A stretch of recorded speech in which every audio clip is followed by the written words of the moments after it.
Hey guys, what's up? It's me, Austin here, and today I'll be reacting to a Minecraft scam no one is talking about. This video is by Retro Gaming Now, and I'm very interested to see what he has to say on this topic because based on the title of the video, I have absolutely no idea what he's talking about. But I'm very interested to see what he has to say. And the link to this video that I'm reacting to today will also be in the description below as well. Also, only a small percentage of people who watch my videos are actually subscribed. If you like my videos, please subscribe. It's free. You can always unsubscribe later if you want to. Enjoy the video. A couple of weeks ago, I received some Discord messages congratulating me on becoming a published author. Now, I consider myself to be a busy person, and I do a lot of things with my time, but publishing books is not one of them. Intrigued, I clicked on the link they sent. It brought me to an Amazon page for a book, and little did I know what I just discovered. The book was entitled The Tragic Story of the Witch, Minecraft Deep Dive, perfect for Minecrafters, kids, and adults, top builder ideas, guidebook, graphic novels. And to my shock, the author was my true name, Jeffrey Minor Covington. Wow. Okay, not really. But I do know that Mr. Covington did not write this book. For those of you who have been watching my channel for a while, you may recognize part of the title as one of my deep dive videos, specifically my video about the Minecraft Witch. It's one of my more popular videos, having been viewed over 1.6 million times. Among that number was our friend Jeffrey. If we look inside the book, we notice that, besides simply using the title of my video, Jeffrey has also used the voiceover and written it out as text. Okay, there's so many noises around me going on right now. Like, what is that?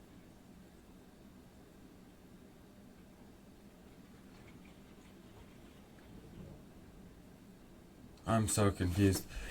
If you guys hear any noise in the background that isn't me or the video, I apologize. Furthermore, there are several stills from the video. Unfortunately, there are only a few pages available in the preview. I couldn't read the whole book. Yet, for a mere $9.99 US, I could buy a paperback version of the full book for my reading pleasure. So I did something bad. Something very, very bad. Something which you should not do. I bought the book. He bought it, yeah. Yes, I know. This book is a clear and blatant violation of my copyright, and I'm ashamed that I gave this person any money. But I bought it for a good reason. I wanted to see if I could glean some more clues about the nature of this book and learn who was stealing my content so brashly. A few days after I placed my order, the book arrived.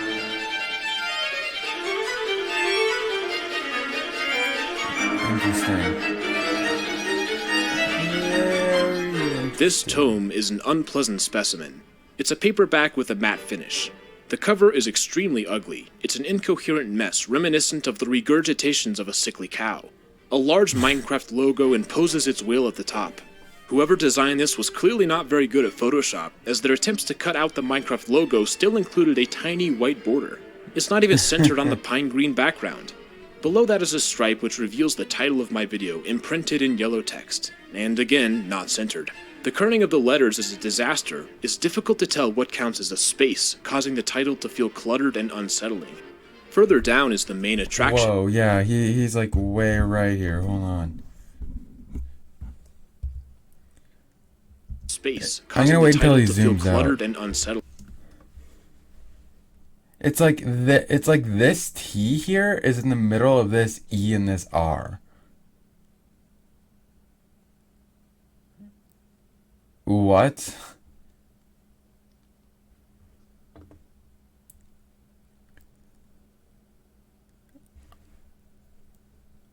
And then this T is in the middle of this F and this H. What? This is so like the. Oh man, just looking at the title's hurting my eyes. Further down is the main attraction, an image of a witch alongside yet another title, loudly proclaiming that this book is indeed about the witch. There are various witch-related items scattered about. This image in isolation is surprisingly high quality compared to the rest of the cover. Notice the use of symmetric parallelism, the slight curvature of the text, the subtle gradient, and the background that adds just enough interest. This part of the cover is well done and very nice. Yet as we look closer, the image seems to be a bit stretched. Something fishy is going on here. A brief Google search alerts us that this image is actually the thumbnail of a different YouTube video, How the Witch Was Made by OrPros. Sure enough, whoever made this cover dragged it over and stretched it out, for our second copyright violation. To top it off, the elements of this cover are surrounded by a large purple border, but it's a different color of purple than the title background, both of which are different than the gradient of the second title. Yeah. That's not to mention the green secondary background and the different green witch background. Oh, and the title is made from 2 different yellows. These are feeble attempts to add some unity to the cover, a pathetically ineffectual move. Now, I am no graphic designer, but I don't have to be one to see that this cover is a complete abomination. Yeah, the copyright infringement is bad, but somehow the repulsive design is almost worse. Whoever created this should be mortified by how insultingly nasty it is. Speaking of blatant copyright infringement, let's take a look inside, shall we? The text is clearly from my witch video. You can read along if you watch it. But this text has some serious grammatical deficiencies, namely the lack of punctuation. Bizarrely, about a third of the way through, the punctuation magically reappears. Why? Who knows? The text also has slight errors, things that don't make sense. For example, when my video says illager, the book says villager, something that would surely be confusing when half the book is about how the witch was outcast from the villagers. Yeah. The witch would occasionally come into contact with the illagers, who were similarly outcast. However, the illagers were much more aggressive towards villagers, conducting patrols and raids. They welcomed the witch to participate in such activities whenever she wanted, and although the witch didn't want to hurt the villagers herself, she secretly found some joy in watching them suffer. So she came to some raids, healing the illagers but never actually attacking the villagers. Perhaps it was a way for her to show how she could have been useful, if only the villagers had given her a chance. It appears obvious that the text was taken from a speech-to-text generator and plopped in with little editing. There are interspersed pictures from the video as well. The screen grabs do align with the text. Again though, there was no proofreader, as some images are from strange moments, such as the middle of a fade transition or a diagram before all the parts are listed. Furthermore, many of them are extremely dark, something that doesn't always translate well to a printed picture. This is likely the work of... Okay, you can shut up now.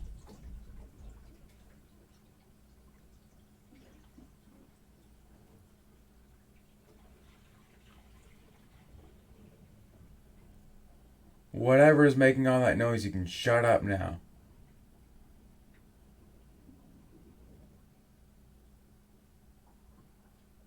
Thank you. Of an automated program. A deeper analysis reveals that these images are taken about every 20 seconds in the video. This would explain the unnatural image selection. There doesn't seem to be any human interaction here.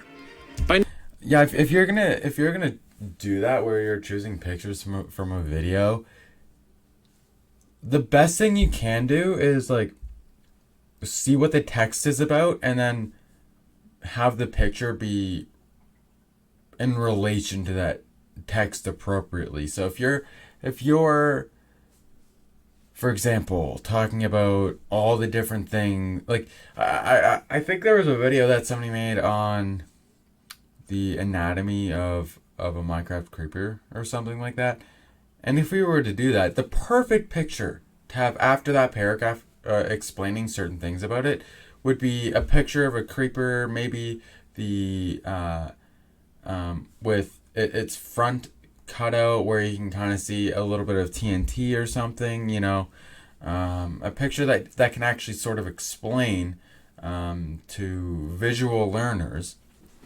what the heck it is you're talking about.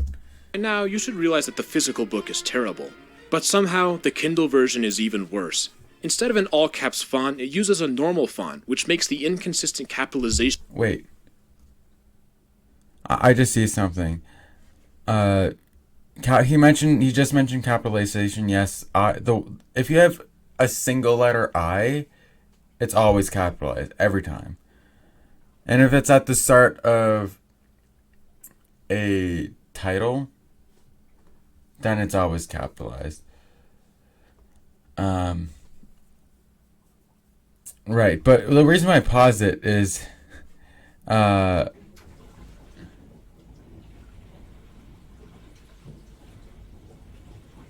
you guys can hear that, I deeply apologize. I have no idea what the hell's making all that sound. Anyway, the reason why I paused it is Spider and the Creepers next to undead mobs. And this includes zombies, zombie... I just saw zombies and zombies twice in a row, but like, where's the commas? Where's the punctuation, you know? even more unmistakable. There's a particular image that is notable on the first page, and it's of Grian. Wait, what? Wait. Why is... How does that even make sense? How? Like, what's the point of having one random picture of Grian in a book that violates many copyright that is already violating many copyrights, you know, from different creators?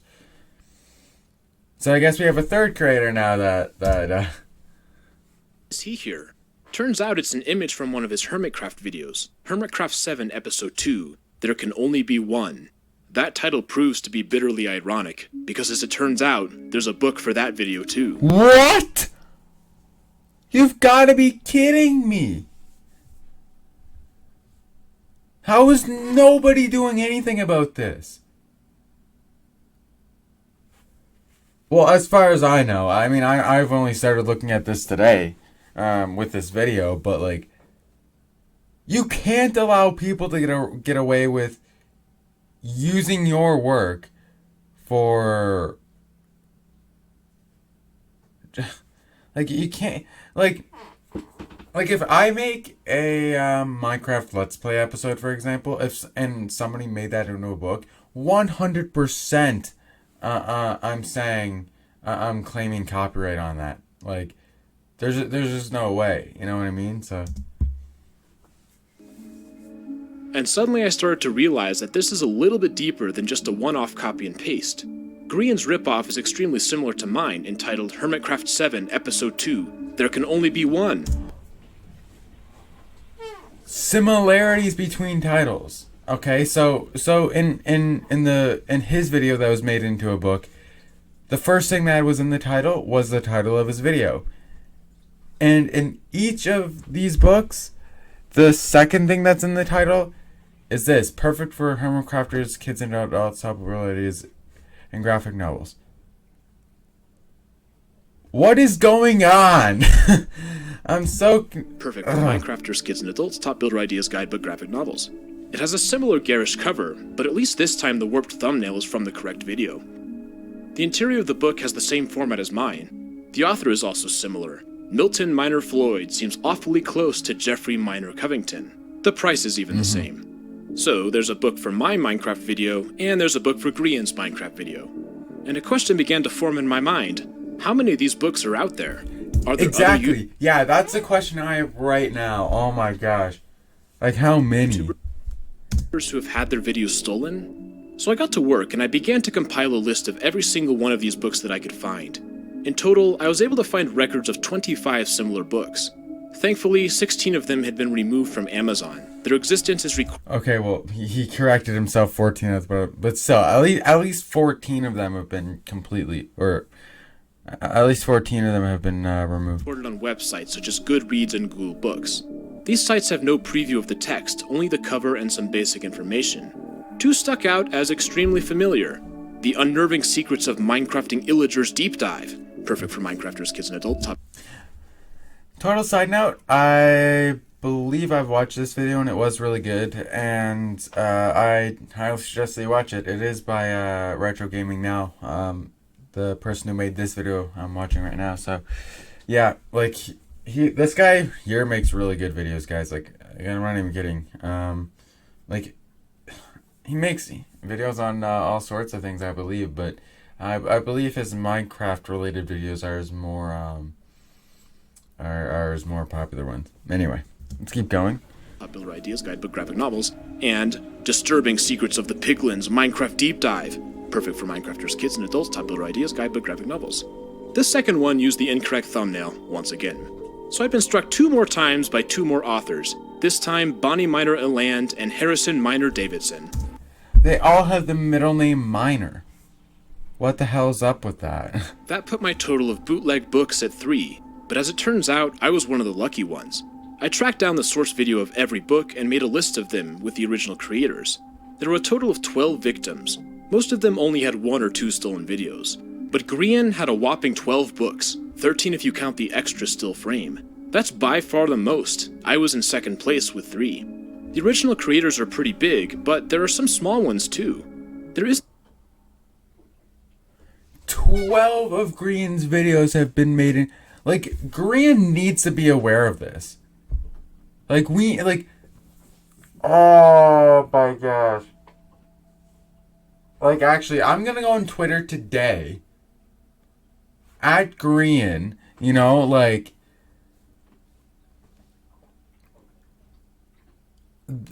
people who they like whoever's making these books of these videos don't deserve any money that they're earning from it. The original creator does. You know, like you can't just take copyrighted works and call them your own.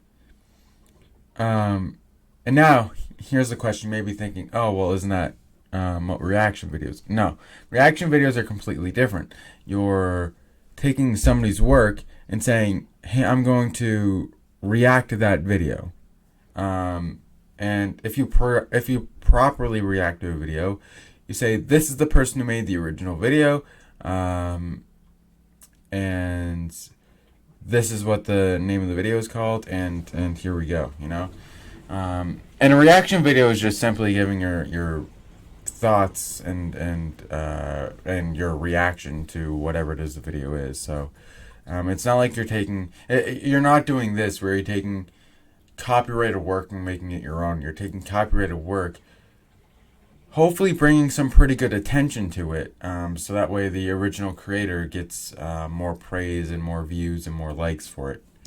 There isn't a clear reason why these particular videos were chosen besides their connection to Minecraft. With all the books in a list, I was able to find some patterns. Every single one had the same subtitle: Perfect for Minecrafters, Kids and Adults, Top Builder Ideas, Guidebook, Graphic Novels. This is obviously designed to get search engine hits for people looking for legitimate books. Strangely, most instances of the word Minecraft are replaced with Minecrafting. Furthermore, almost every book had an author of the format, first name, minor, last name, although there were a couple whose middle name was Forge. They were also all added to Amazon in March or April of 2021. It seems likely that one person or group was behind all of these, and they just generated pseudonyms. I wanted... Note, there are some slight inconsistencies on the dates of some books. When possible, I use the Amazon publishing date. Okay. to see if I could find any more information about who this person was. I had a suspicion that these books were being printed by Amazon themselves. There's a program called Kindle Direct Publishing which allows authors to easily self-publish through Amazon. Instead of needing to find an official publisher, Amazon will essentially serve as the printer and distributor for them. My physical books seem to indicate that this was the case. The trim size listed on Amazon matched one of the options for a Kindle Direct published book. So too did the matte finish of the cover. Finally, on the last page of the book was a small block of text that said, "Made in the USA, Las Vegas, Nevada, January 30th, 2022. That was my date of purchase, and it turns out that there is indeed a massive Amazon Fulfillment Services warehouse in Las Vegas.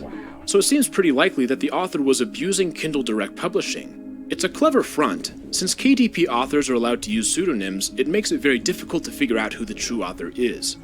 My next thought was to look at the ISBN. This stands for International Standard Book Number, and it's a unique identifier for all published books. Ebooks don't need ISBNs, but Amazon requires that all books printed through Kindle Direct Publishing must have one. If none is provided, they'll automatically register the ISBN with Bowker, which is an American registration company. Looking up the ISBN leads to an address in North Charleston, South Carolina, United States. But this, once again, is an Amazon building, which all but confirms that Kindle Direct Publishing was used.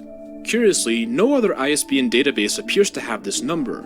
WorldCat, Open Library, ISBN-DB, and several other sites all return nothing. Wow. From the looks of it, this ISBN is only connected to the publisher, and while Bowker is aware of it and presumably wouldn't assign another book with this ISBN, it has no record elsewhere. So, what else? Some of the ebooks have a strange interjection in the middle of the book with an advertisement to sign up for a mailing list to get a free monthly ebook. But despite my sign up, I've yet to receive my free ebook. And why would you do that when you could just subscribe to me and get a legitimate video about twice a month, also for free? Unfortunately, this seems to be about as far as I can get on this. There are a couple of random things I did want to mention though. First, I wanted to know how much money these fraudulent books were making.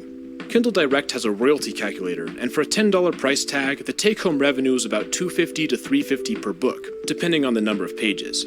It's difficult to know how many of these have been sold, but it does seem likely that it's not zero. The books that remain on Amazon have about 20 reviews, which is thankfully a low number. While these could be fake, some of them do appear to be real, such as this review by Allison S. Surely there were people who— Wait, this booklet is poorly done, and this puts it mildly. The text is largely gibberish and appears kind of straight off of some translation tool. Do not waste your money and save the trees that were sacrificed for this junk. Yeah. who didn't know any better and bought them for their kids, or kids themselves who bought them. However, even if some purchases were made, the numbers do appear to be relatively low, so that is a positive. The other good news is that about 2/3 of the books I was able to find have been removed from Amazon. I shouldn't even need to mention it, but copyright infringement is clearly disallowed in the Kindle Direct Publishing Terms of Service. I've submitted a claim to Amazon about this book, and hopefully by the time you see this video it will have been taken down.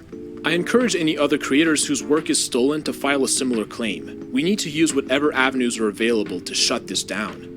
In some ways, this is a very clever scam.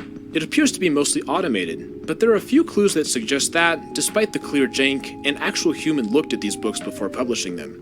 For example, some texts intentionally wait to start until after the YouTubers introduce themselves. They also cut off before they say goodbye in the outro. This suggests a hint of humanity to these things. It's unfortunate that the intent was to reduce the chances of getting caught. But that didn't work. Time is up. Your scam is exposed. I debated with myself about if I should even make this video, and I ultimately decided that I should, since I wanted people to be aware of this. I want to reiterate, please do not buy these books. I purchased one in the hopes that it would help me cut the head off the snake, but I was disgusted with myself for giving money to these slimy people. The scammers who make books like this are near the bottom of the barrel, those who have nothing to contribute to the world, and instead decide to steal the hard work of others for their own personal benefit. Yeah, for most of us we look at these books and laugh, but anyone can get fooled. My hope is that this video increases awareness of this problem so that the original creators can file a claim and get this shut down for good. Yeah. Anyways, we'll start wrapping things up. This was a bit of a different kind of video than what I normally do, but I think it was an important one to make. This was another project that was heavily influenced by the RGN Discord server. After all, they're the ones who helped alert me to this issue, and they also discovered some other examples from different creators. If you're interested, feel free to join the community, it's a great place. Once again, as tempting as it may be, please don't buy these books, even as a novelty. If you have any more information about who's behind this, let me know. Don't harass them, I just want this to change. I'm not mad at the people who made these books, just very, very disappointed. We'll go ahead and end with that. This has been RGN. Thanks so much for watching, and I'll see you all in the next video. Have a great day. Nice. Yeah, that was good for sure. Yeah, I had no idea about this. However, it is good to know that, well, I guess it should be obvious, but I never even thought about it that it's against the Kindle policy or whatever to use somebody's copyrighted work and claim it as your own work. So hopefully things do change. You know, there's always hope for it. I mean, a lot of the books that were published, I think it's at 14 or so, they actually did get taken down from Amazon. So that's so there's always hope, you know. Alright guys, that's going to be it for today's video. If you haven't already, I suggest that you give this video a like and consider subscribing as well with post notifications on. And if you have post notifications on, you won't actually miss out on any of my future uploads, as YouTube will notify you when I upload a new video. And with that being said, I'll see you guys in the next video. See you later guys.